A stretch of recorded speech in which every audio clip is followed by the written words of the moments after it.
வணக்கம். திசைகளின் 10 மணி செய்திகள். ரோஹிங்யா அகதிகள் விவகாரம் கூட்டு நடவடிக்கை தேவை என துணை ஐஜிபி வலியுறுத்து.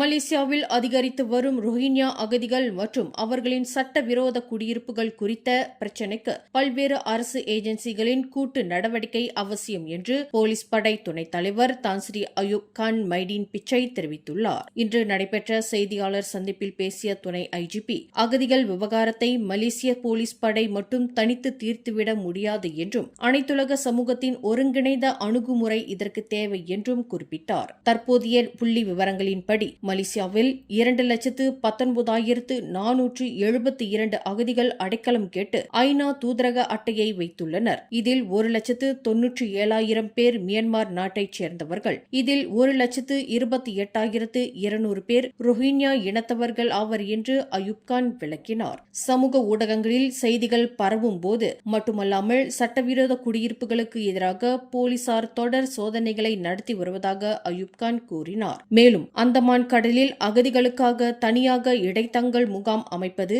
மனித கடத்தல் கும்பல்களுக்கு சாதகமாக அமைந்து மேலும் பல அகதிகள் நாட்டிற்குள் நுழைய வழிவகுக்கும் என்றும் அவர் எச்சரித்துள்ளார். அம்னோ மீண்டும் பாஸ் கட்சியுடன் அரசியல் கூட்டணி வைத்தால் அது வெறும் துணை பாத்திரமாகவோ அல்லது இரண்டாவது தேர்வாகவோ மட்டுமே இருக்க முடியும் என்று இல்ஹாம் சென்டர் தலைமை ஆய்வாளர் யூஸ்ரி இப்ராஹிம் தெரிவித்துள்ளார். இரு கட்சிகளும் ஒரே மலாய் வாக்காளர்களை இலக்கு வைப்பதால் இக்கூட்டணி அம்னோவிற்கு லாபகரமாக இருக்காது என்றும் தற்போது மலாய் மக்களின் ஆதரவில் அம்னோவை விட பாஸ் கட்சி வெகுதூரம் முன்னிலையில் உள்ளதாகவும் அவர் குறிப்பிட்டுள்ளார். இருப்பினும் பொருளாதார மேம்பாடு மற்றும் இஸ்லாமிய விஷயங்கள் போன்ற பொதுவான கொள்கைகளில் இரு கட்சிகளும் இணைந்து செயல்படலாம் என்று அவர் கூறியுள்ளார். இதற்கிடையில் பாஸ் கட்சியுடனான முவாஃபகத் நேஷனல் கூட்டணியை மீண்டும் உயிர்ப்பிக்கும் வாய்ப்பை அம்னோ தலைவர் டத்தோஸ்ரீ அமர் ஜைட் ஏற்கனவே நிராகரித்துள்ளார் என்பது குறிப்பிடத்தக்கது. ஒரு தலைபட்ச மதமாற்ற சட்டங்களின் செல்லுபடித்தன்மையை எதிர்த்து பாலர்பள்ளி முன்னாள் ஆசிரியை இந்திரா காந்தி உட்பட 14 பேர் தாக்கல் செய்த வழக்கில் கோலாலம்பூர் உயர்நீதிமன்றம் நாளை தீர்ப்பளிக்க உள்ளது. ஜொஹோர், பெர்லிஸ், மலாக்கா, கெடா, நெகிரி செம்பிலான், பேரா மற்றும் கூட்டரசு பிரதேசம் ஆகிய மாநிலங்களின் ஒரு தலைபட்ச மதமாற்ற சட்டங்களை ரத்து செய்ய கோரி கடந்த 2023 மார்ச்சில் இந்த வழக்கு தொடரப்பட்டது. ஆன்லைன் மூலமாக நாளை மதியம் 3 மணிக்கு நீதிபதி டத்தோ அலிசா சுலைமான் இந்த தீர்ப்பை வழங்குகிறார். இந்த நிலையில் இஸ்லாமிய நிர்வாக சட்டப்பிரிவுகள் தற்காக்கப்பட வேண்டும் என கூட்டரசு பிரதேச இஸ்லாமிய சமய மன்றத்தின் வழக்கறிஞர் டத்தோ ஜைனுல் ரிஜால் கோரிக்கை விடுத்துள்ளார். மலேசியாவின் பாதுகாப்பு மற்றும் முறையான புலம்பெயர்ந்தோர் நிர்வாகத்தை உறுதி செய்ய நாட்டில் உள்ள அகதிகள் மற்றும் ஐநா தூதரக அட்டை வைத்திருப்பவர்களை பதிவு செய்யும் நடைமுறையை குடிநுழைவுத்துறை தீவிரமாக மேற்கொண்டு வருவதாக உள்துறை அமைச்சர் டத்தோஸ்ரீ சைஃபுடின் நசுட்டியான் இஸ்மாயில் தெரிவித்துள்ளார். இதுகுறித்து அமைச்சர் சைஃபுடின் வெளியிட்டுள்ள அறிக்கையில் கடந்த பல தசாப்தங்களாக நாட்டில் உள்ள அகதிகளின் துல்லியமான எண்ணிக்கை மற்றும் பின்னணி குறித்த முழுமையான தரவுகள் அரசாங்கத்திடம் இல்லை. இந்த நிலை தொடரக்கூடாது என்று குறிப்பிட்டுள்ளார். தொடர்ந்து பேசிய சைஃபுடின் இந்த பயோமெட்ரிக் பதிவு நடைமுறை அகதிகளுக்கு குடியுரிமையோ அல்லது நிரந்தர வசிப்பிட உரிமையோ வழங்குவதற்காக அல்ல, நாட்டின் பாதுகாப்பில் எவ்வித சமரசமும் இன்றி முறையான தரவுகளை சேகரித்து அகதிகள் விவகாரத்தை ஒழுங்குபடுத்துவதே இதன் நோக்கமாகும் என திட்டவட்டமாக விளக்கியுள்ளார். மலேசியாவின் OnMDB நிதி மோசடி வழக்கில் தேடப்பட்டு வரும் முக்கிய குற்றவாளியான ஜோலோவிற்கு சொந்தமான ஆடம்பர வில்லா வீட்டை பறிமுதல் செய்ய சைப்ரஸ் நீதிமன்றம் உத்தரவிட்டுள்ளது. பண மோசடி தடுப்பு நடவடிக்கைகளின் ஒரு பகுதியாக சைப்ரஸ் அரசு மற்றும் அந்நாட்டின் பண மோசடி தடுப்பு பிரிவு இணைந்து தாக்கல் செய்த மனுவை ஏற்று நிக்கோசியா மாவட்ட நீதிமன்றம் இந்த அதிரடி உத்தரவை பிறப்பித்துள்ளது. ஜோலோவின் வழக்கறிஞர்களும் இந்த பறிமுதல் நடவடிக்கைக்கு ஒப்புதல் அளித்துள்ளனர். சைப்ரஸின் ஐயானாபா கடற்கரை நகரில் அமைந்துள்ள இந்த வில்லாவின் மதிப்பு சுமார் 30.5 மில்லியன் மலேசிய ரிங்கெட் ஆகும். சைப்ரஸ் வரலாற்றிலேயே குற்றவியல் தண்டனை ஏதுமின்றி ஒருவரது சொத்தை பறிமுதல் செய்ய நீதிமன்றம் உத்தரவிட்டது இதுவே முதல் முறையாகும். OnMDB நிதியத்திலிருந்து சுமார் 4.5 பில்லியன் அமெரிக்க டாலர்களை மோசடி செய்ததாக ஜோலோ மீது குற்றம் சாட்டப்பட்டுள்ளது. கடந்த 2015 ஆண்டு சைப்ரஸ் குடியுரிமை பெற்ற இவரது கடப்பிதழ் 2024 2014ஆம் ஆண்டு ஜூன் மாதம் ரத்து செய்யப்பட்டது குறிப்பிடத்தக்கது. மலேசிய இந்திய சமூகத்தின் மருத்துவ சுமையை குறைக்கும் நோக்கில் மித்ரா அமைப்பின் கீழ் டயாலிசிஸ் மானிய உதவி திட்டம் கடந்த ஜூன் 5ஆம் தேதி முதல் அதிகாரப்பூர்வமாக தொடங்கப்பட்டுள்ளது. இத்திட்டத்தின் கீழ் தகுதி பெறும் B40 மற்றும் M40 பிரிவைச் சேர்ந்த இந்தியர்களுக்கு தலா 5000 ரிங்கெட் நேரடியாக அவர்களின் வங்கிக் கணக்கில் செலுத்தப்படும் என்று அதன் தலைமை இயக்குநர் K. ரவீந்திரன் நாயர் தெரிவித்துள்ளார். திட்டம் தொடங்கப்பட்டு ஒரு வாரம் நிறைவடைந்துள்ள நிலையில் இதுவரை 120 விண்ணப்பங்கள் கிடைத்துள்ளன. எனினும் அவற்றில் 20 முதல் 25 விண்ணப்பங்கள் மட்டுமே முழுமையான ஆவணங்களுடன் சமர்ப்பிக்கப்பட்டுள்ளன. இவ்வாண்டு மொத்தம் 1300 பேருக்கு மட்டுமே இந்த உதவி வழங்கப்பட்டுள்ளதால் முழுமையான ஆவணங்களை முதலில் சமர்ப்பிக்கும் விண்ணப்பதாரர்களுக்கே முன்னுரிமை அளிக்கப்படும் என்று அவர் வலியுறுத்தினார். இந்தியர்கள் தங்களின் விண்ணப்பங்களை சுலபமாக இணையம் ஆன்லைன் வழியாக சமர்ப்பிக்கலாம். எனவே விண்ணப்பங்கள் நிராகரிக்கப்படுவதை தவிர்க்க தேவையான அனைத்து ஆவணங்களையும் முழுமையாக இணைத்து விரைவாக விண்ணப்பிக்குமாறு கேட்டுக் கொள்ளப்படுகிறார்கள். இந்த உதவித்தொகை என்பது ஒருமுறை வழங்கப்படும் நிதியுதவி மட்டுமே என்றும் இது நீண்டகால உபகார சம்பளமோ அல்லது முழுமையான ஆதரவோ அல்ல என்பதையும் ரவீந்திரன் நாயர் தெளிவுபடுத்தினார். இந்தியன்ஸ் கூட நீங்க இருக்கலாம். ஆனா இது எப்படி ஹார்ட் காப்பினா உங்களுக்கு கஷ்டமா இருக்கும்னு இது பண்ணி தான் நம்ம உங்களுக்கு டிஜிட்டல் மூலியமா ஆன்லைன் அப்ளிகேஷன் சப்மிஷன் செஞ்சு போயிருக்கோம். ஆனா நம்மளுக்கு சொல்ற மாதிரி நம்மளோட ப்ரோக்ராம்ல அந்த நம்பர்ஸ் லிமிட்டட் தான். இந்த வருஷம் டயாலிசிஸ் ப்ரோக்ராமுக்கு மேக்சிமம் 1300 பேருக்கு தான் நம்மளால இந்த இன்டர்வென்ஷன் மூலியமா நம்ம சப்போர்ட் பண்ண முடியும். ஸோ நீங்க புரிஞ்சுக்கணும், இது நாட் ஃபுல் ஸ்பான்சர்ஷிப் அப்படின்னு இல்லை.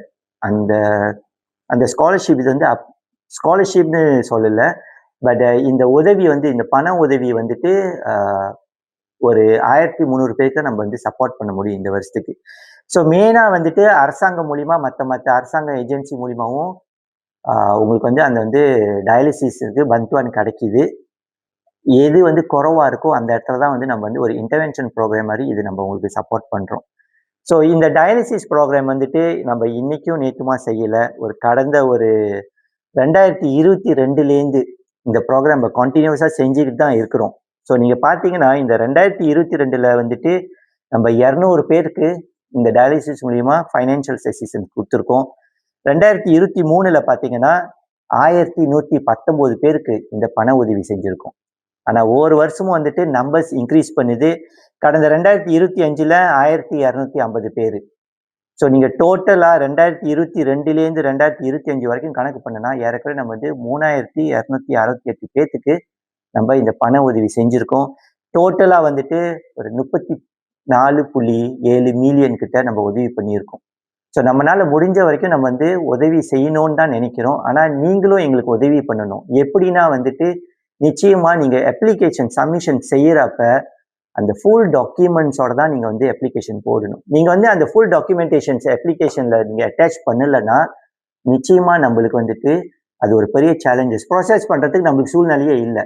அப்ப நம்ம என்ன செய்யற ஒரு சூழ்நிலை, யாரு ஃபுல்லா டாக்குமெண்டேஷனோட சப்மிட் பண்ணியிருக்காங்களோ அவங்களோட அப்ளிகேஷன் மட்டும் தான் நம்ம ப்ராசஸ் பண்ண முடியும். தகுதியான 1300 இடங்களுக்கு மேல் விண்ணப்பங்கள் குவியும் பட்சத்தில் அரைகுறையான ஆவணங்களை சமர்ப்பித்தவர்கள் இந்த வாய்ப்பை இழக்க நேரிடும். எனவே பெர்லிஸ், ஜோஹர் முதல் சபா சரவாக் வரை டிஜிட்டல் வசதியை கொண்ட அனைத்து இந்தியர்களும் கால தாமதமின்றி தங்களின் ஆவணங்களை சரிபார்த்து உடனடியாக இணையம் ஆன்லைன் வழி விண்ணப்பிக்குமாறு மித்ரா நிர்வாகம் சார்பில் ரவீந்திரன் நாயர் கேட்டுக் கொண்டுள்ளார். கோலகங்சாரில் உள்ள இடைநிலை பள்ளி ஒன்றில் மாணவர் கட்டொழுங்கு ஆசிரியருக்கும் மாணவர்களுக்கும் இடையே ஏற்பட்ட மோதலுக்கு தலைமுடி சோதனையின் போது நடந்த தூண்டுதலே காரணம் என பேரா மாநில கல்வித்துறை விளக்கியுள்ளது. பள்ளியின் பல்நோக்கு அரங்கில் நேற்று காலை கட்டொழுங்கு சோதனையின் போது விதிகளுக்கு புறம்பாக தலைமுடி வைத்திருந்த 3 மாணவர்கள் ஆசிரியரின் உத்தரவுக்கு கீழ்ப்படியாமல் அவமரியாதையாக பேசியுள்ளனர். இதனால் ஆத்திரமடைந்த ஆசிரியர் ஒரு மாணவரிடம் ஆக்ரோஷமாக நடந்து கொண்டார். மற்ற 2 மாணவர்கள் கூச்சலிட்டபடி பள்ளியை விட்டு ஓடினர். ஆசிரியர் தாக்கப்பட்டதாக வெளியான வதந்திகளுக்கு மத்தியில் கல்வித்துறை மற்றும் பெற்றோர் ஆசிரியர் சங்கம் இணைந்து இப்பிரச்சினையை சுமூகமாக தீர்க்க பேச்சுவார்த்தை நடத்தி வருகின்றன என்று பேரா மாநில கல்வி, உயர்கல்வி, இளைஞர் விளையாட்டுத்துறை ஆட்சிக்குழு உறுப்பினர் டத்தோ கைருடின் அபு அனிஃபா விளக்கம் அளித்துள்ளார். ஜொஹோர் பாசிர்கோடாங் ரசாயன கழிவு நிர்வாக நிலையத்தில் ஏற்பட்ட 100 லிட்டர் நைட்ரிக் அமில கசிவு தீயணைப்பு மற்றும் மீட்புத் துறையினரால் மதியம் 3:47 மணிக்கு முழுமையாக கட்டுப்படுத்தப்பட்டது. அதிநவீன கருவிகள் மூலம் நடத்தப்பட்ட சோதனையில் காற்றில் எவ்வித நச்சு வாயுக்களும் கண்டறியப்படவில்லை என்றும் காற்றின் தரம் பாதுகாப்பான அளவில் உள்ளதாகவும் அதிகாரிகள் உறுதிப்படுத்தியுள்ளனர். கசிவின் போது தற்காலிகமாக வெளியான மஞ்சள் ஆரஞ்சு நிற புகை உடனடியாக தடுக்கப்பட்டு நிலைமை சீராக்கப்பட்டது. முன்னெச்சரிக்கை நடவடிக்கையாக அருகில் உள்ள பள்ளிகளில் காற்றின் தரம் தொடர்ந்து கண்காணிக்கப்பட்டு வருகிறது. இதனால் பொதுமக்களுக்கு எவ்வித ஆபத்தும் இல்லை என்று சுற்றுச்சூழல் துறை தெரிவித்துள்ளது. நெகிரி சம்பிலான் சினாவாங்கில் 140 மில்லியன் ரிங்கெட் செலவில் சாலை போக்குவரத்து துறையான ஜேபிஜேவின் புதிய வளாக கட்டடம் அடுத்த ஆண்டு கட்டப்பட உள்ளதாக போக்குவரத்து அமைச்சர் ஆந்தனி லாக் தெரிவித்துள்ளார். 13வது மலிசே திட்டத்தின் கீழ் அங்கீகரிக்கப்பட்டுள்ள இப்புதிய நவீன வளாகம் சினாவாங்கில் உள்ள தற்போதைய ஜேபிஜே அலுவலக இடத்திலேயே கட்டப்படும் என்று அவர் குறிப்பிட்டார். கட்டுமான பணிகளுக்காக தற்போதைய கட்டடம் இடிக்கப்பட உள்ளதால் அடுத்த ஆண்டு தொடக்கத்தில் இருந்து சிரம்பான் ஏராவாக் பகுதிக்கு ஜேபிஜே சேவைகள் தற்காலிகமாக மாற்றப்படும். இதற்கிடையில் நீலாய் நகராண்மை கழக கட்டடத்தில் 1.7 மில்லியன் ரிங்கெட் செலவில் மேம்படுத்தப்பட்டு கடந்த ஜூன் 8 முதல் முழுமையாக இயங்கி வரும் புதிய நீலாய் ஜேபிஜே கிளை அலுவலகத்தையும் அமைச்சர் ஆந்தனி லாக் அதிகாரப்பூர்வமாக திறந்து வைத்தார். அரசாங்கத்தின் டயா கர்ஜாயா 2.0 ஊக்கத்தொகை திட்டத்தின் கீழ் சுமார் 9 மில்லியன் ரிங்கெட் போலி கோரிக்கைகளை சமர்ப்பித்ததாக 73 பேரை மலேசிய ஊழல் தடுப்பு ஆணையமான SPRM கைது செய்துள்ளது. கைது செய்யப்பட்டவர்களில் 48 ஆண்களும் 25 பெண்களும் அடங்குவர். இவர்கள் முகவர்கள் மற்றும் நிறுவன உரிமையாளர்கள் என SPRM வட்டாரங்கள் தெரிவித்துள்ளன. இவ்வாண்டு மற்றும் கடந்த 2024, 2025 ஆண்டுகளில் இந்த மோசடிகள் நடந்துள்ளதாக முதற்கட்ட விசாரணையில் தெரிய வந்துள்ளது. நாடு தழுவிய அளவில் 90 நிறுவனங்களில் நடத்தப்பட்ட அதிரடி சோதனையை அடுத்து 25 நிறுவனங்களின் வங்கிக் கணக்குகள் முடக்கப்பட்டுள்ளன. இந்த விவகாரம் குறித்து 2009 ஆண்டு SPRM சட்டத்தின் கீழ் தொடர் விசாரணை நடத்தப்பட்டு வருவதாக அதன் தலைமை ஆணையர் அப்துல் ஹலீம் அமான் உறுதிப்படுத்தியுள்ளார். வருகின்ற ஜூன் 14ஆம் தேதி ஞாயிற்றுக்கிழமை காலை மணி 7:30 முதல் தொடங்கி மாலை மணி 3:30 வரையில் மலக்கா ஜாலான் காஜா புராங் ஸ்ரீ சுப்பிரமணியர் திரௌபதி அம்மன் ஆலயத்தில் நமது திருமுறைகளில் ஒன்றான திருவாசகத்தை முழுதுமாக முற்றோதுதல் எனும் ஞான வேள்வி நிகழ்வு நடைபெறவிருக்கிறது. மலேசிய சிவனடியார் திருச்சபை, மலேசிய நால்வர் மன்றம், மலக்கா ஸ்ரீ சுப்பிரமணியர் திரௌபதி அம்மன் ஆலய பரிபாலன சபை மற்றும் மலக்கா நால்வர் மன்றம் இணைந்து ஞான வேள்வியை ஓதுவதற்கு ஏற்பாடு செய்துள்ளார்கள். நமது சமய குரவர்களில் ஒருவரான மாணிக்க வாசக பெருமான் பாட இறைவன் கைப்பட எழுதப்பட்ட 658 பாடல்களை கொண்ட திருவாசகம் என்னும் ஞான பணுவலை நாம் அனைவரும் ஒன்று சேர்ந்து ஓதுவதற்கு ஒரு வாய்ப்பு வழங்கப்படுகின்றது. மாநில அளவிலான இந்த 4வது திருவாசக முற்றோதல் மலாக்கா மாநிலத்தில் ஏற்பாடு செய்யப்பட்டுள்ளதாக திரௌபதி அம்மன் ஆலய பரிபாலன சபையின் குருக்கள் சண்முகம் குருக்கள் தெரிவித்தார். மலாக்கா மாநிலத்தில் ஸ்ரீ சுப்பிரமணிய திரௌபதி அம்மன் பரிபாலன சபையில் வருகின்ற 14ஆம் தேதி 6வது மாதம் 2026 ஞாயிற்றுக்கிழமை அன்று மிக விமரிசையாக திருவாசகம் எனும் தேனை முழுமையாக முற்றோதுதல் செய்ய இருக்கின்றோம். எல்லாமல்ல இறைவனின் திருவருள் அன்று தினம் நாம் அனைவருக்கும் பெருகி வந்து சேர இருக்கின்றது. அதனால் மிக விமரிசையாக செய்யக்கூடிய இந்த திருவாசக முற்றோதுதலில் அனைத்து மெய்யன்பர்களும் அடியார்களும் கலந்து சிறப்பிக்கும்படி ஆலயத்தின் சார்பாகவும் நால்வர் மன்றத்தின் சார்பாகவும் மிகவும் தாழ்மையை கேட்டுக்கொள்கிறேன். இந்நிகழ்வில் காலை சிற்றுண்டி, மதிய உணவு மற்றும் தேநீர் வழங்கப்படும். இத்திருவாசக முற்றோதல் நிகழ்ச்சிக்கு தலைநகர் கோலாலம்பூர் மற்றும் சிலாங்கூரில் இருந்து பேருந்து வசதி செய்து தரப்படுகிறது. ஆர்வமுள்ள பொதுமக்கள் திரையில் காணும் அலைபேசி எண்ணில் தொடர்பு கொள்ளலாம். 3 ஆண்டுகளுக்கு முன்பு நாய் ஒன்றை கொடூரமாக அடித்த 2 நபர்களின் குற்றச்சாட்டுகளை பினாங்கு உயர்நீதிமன்றம் உறுதி செய்துள்ளது. எனினும் அவர்களுக்கு விதிக்கப்பட்டிருந்த அபராத தொகையை தலா 50,000 ரிங்கெட்டிலிருந்து 30,000 ரிங்கெட்டாக குறைத்து நீதிபதி சூங் யோ சாய் உத்தரவிட்டுள்ளார். கடந்த 2023ஆம் ஆண்டு ஜூலை 8ஆம் தேதி பினாங்கு பத்து மவுங்கில் உள்ள கம்போங் துலு தும்போயாக்கில் நாய் ஒன்றை அடித்ததாக 56 வயது ரோஸ்லி மாட், 52 வயது சுஹைலி ஹேரோன் ஆகிய இருவர் மீது குற்றம் சாட்டப்பட்டது. 2015ஆம் ஆண்டு விலங்கு நல சட்டத்தின் கீழ் இவர்களின் குற்றம் வீடியோ ஆதாரங்களுடன் நிரூபிக்கப்பட்டதால் தண்டனை உறுதி செய்யப்பட்டுள்ளது. அபராதத்தை செலுத்த தவறினால் 6 மாத சிறை தண்டனை விதிக்கப்படும் என நீதிபதி உத்தரவிட்டார். விலங்குகளை துன்புறுத்துபவர்களுக்கு கடுமையான எச்சரிக்கை விடுக்கும் வகையிலும் பொதுமக்களுக்கு விழிப்புணர்வு ஏற்படுத்தும் வகையிலும் இந்த தீர்ப்பு வழங்கப்பட்டுள்ளதாக நீதிபதி சுட்டிக்காட்டினார். 48 நாடுகளுடன் இன்று உலகக்கிண்ண காற்பந்து திருவிழா கோலாகல தொடக்கம். உலக புகழ்பெற்ற 23வது உலகக்கிண்ண காற்பந்து போட்டிகள் இன்று ஜூன் 11ஆம் தேதி அதிகாரப்பூர்வமாக தொடங்குகின்றன. அமெரிக்கா, மெக்சிகோ மற்றும் கனடா ஆகிய 3 நாடுகள் இணைந்து வரலாற்றிலேயே முதன்முறையாக இத்தொடரை நடத்துகின்றன. மலேசிய நேரப்படி நாளை அதிகாலை 3 மணிக்கு மெக்சிகோ சிட்டி மைதானத்தில் நடைபெறும் மெக்சிகோ மற்றும் தென்னாப்பிரிக்கா அணிகளுக்கு இடையிலான தொடக்க ஆட்டத்துடன் இப்போட்டி அதிகாரப்பூர்வமாக தொடங்குகிறது. காற்பந்து வரலாற்றில் முதன்முறையாக 48 நாடுகள் பங்கேற்கும் இந்த மாபெரும் தொடரில் மொத்தம் 104 விறுவிறுப்பான ஆட்டங்கள் நடைபெறவுள்ளன. இன்று தொடங்கி ஜூலை 19 வரை மொத்தம் 39 நாட்களுக்கு இந்த உலகக்கிண்ண காற்பந்து திருவிழா உலக ரசிகர்களை மகிழ்விக்க உள்ளது. மேலும் செய்திகளை தெரிந்து கொள்ள கீழே இருக்கும் பெல் பட்டனை அழுத்துங்கள். உங்கள் மகிழ்ச்சியை வெளிப்படுத்த லைக் மற்றும் ஷேர் செய்யுங்கள்.